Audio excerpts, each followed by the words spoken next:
welcome to the Red River Valley of North Dakota. A land flowing with milk and honey. You're watching Beet Farmin Mitch. Question people ask me like all the time is, you're a farmer, what do you do in the winter? Well, most of the winter consists of working in our heated shop here. We got kind of a meager heated shop, but it's enough to get equipment in. It's enough to get trucks in, and we'll go through. And so I got my two older brothers, Casey, Jason, and I, and we'll go through our trucks. We'll change oil, we'll fix broken things, exhaust systems, we'll clean the cabs out, we'll wax the trucks and wash them when we're done. We'll wash and wax when we're done. And now we got a semi-trailer in here. So this is a load line end dump. And one of the projects that we decided to do this winter is they have these air hook systems. We'll take a look here. So I was saying they have these air hook systems. Basically, they're those little clamps that come out and hook on right there, and they keep the end gate shut. And they're run by air and a switch in the truck cab.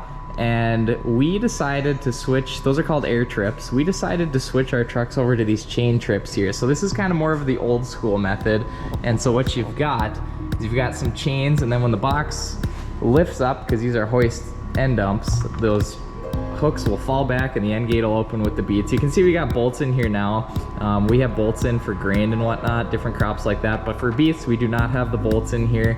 And so we wanted to switch to these chain trips because we've been having trouble, and I think not only us, but I think there's a lot of people that can have issues. At times you'll be dumping beets at the piler and the hooks won't open. So then you gotta have a guy run to the piler and fix the thing, and it's usually an easy thing for us to fix. You just take a crowbar, pop something open, and it pops open. But we're trying to minimize that for future years, so we're putting in a little extra work on these trailers now for the future. And this one we did not, but we had a couple of bent tarps, and so we kind of rebuilt the tarp bar. So that's just a couple of things we're working on, but you can see we got this one done. Had to kind of torch some holes out, weld some stuff on there.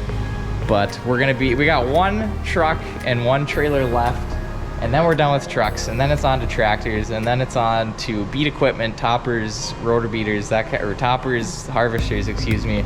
That kind of stuff, and then planters, and then if we have time, usually we'll start ripping through combines and various things until it's time to go in the field and plant. So we're gonna get another truck in here, and usually we like to go through the trucks first, like the tractor, and then we will go through the trailer after that. So let's get fired up.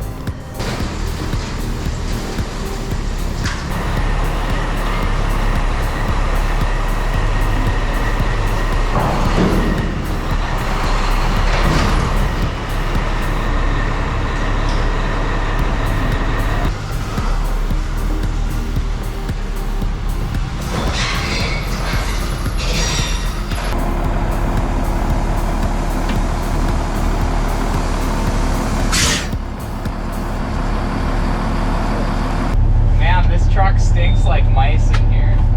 It's a good one to go through.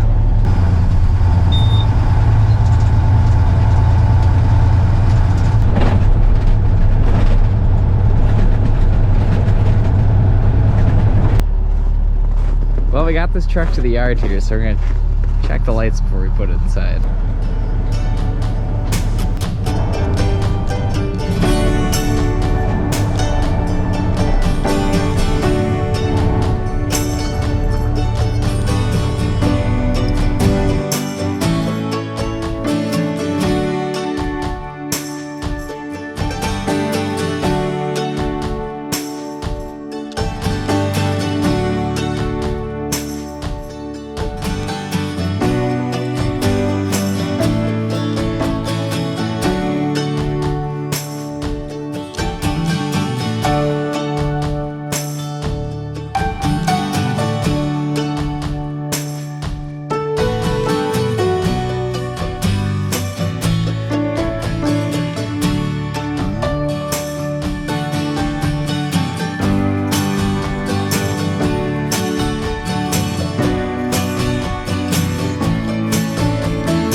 had a pretty successful day in the shop. It's almost 5 o'clock. Got her washed up. Casey cleaned the cab. Smells good in here.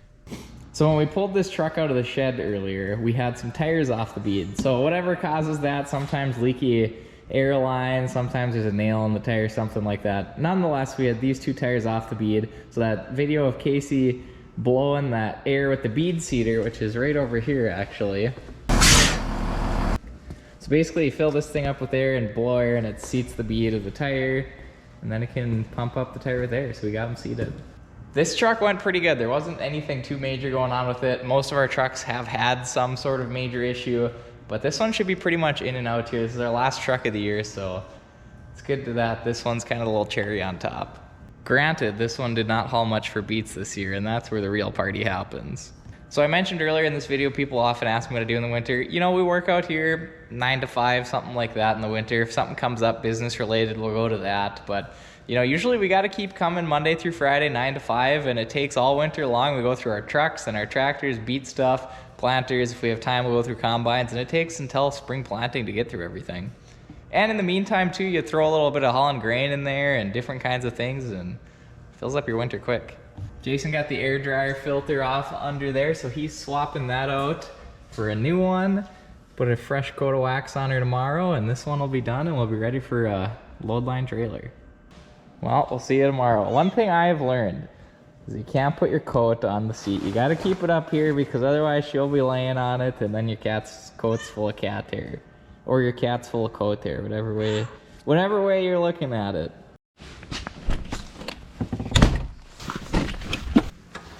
Yeah, just another day in the shop.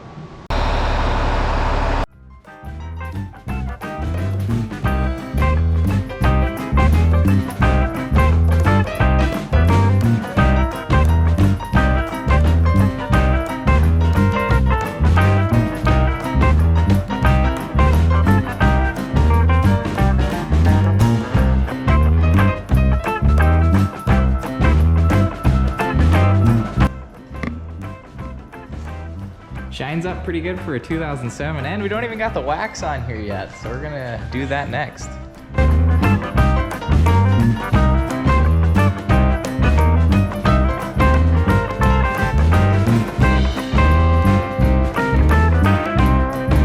So as far as the trailers go, we use these ones for hauling all of our crops on the farm, from sugar beets to wheat to pinto beans to sunflowers to corn, soybeans, etc.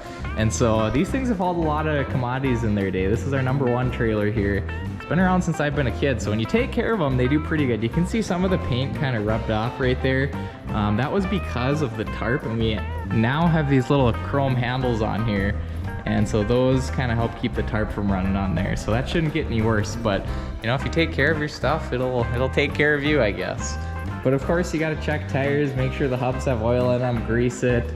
And you know, sometimes there'll be lights out. Casey patched a little piece of the tarp back there. There's a little hole in it, so he got a piece from an old tarp, and well, we can go take a look. Got a piece from an old tarp and used a little silicone to seal her up on there, so don't have to replace the whole thing. You can just patch her.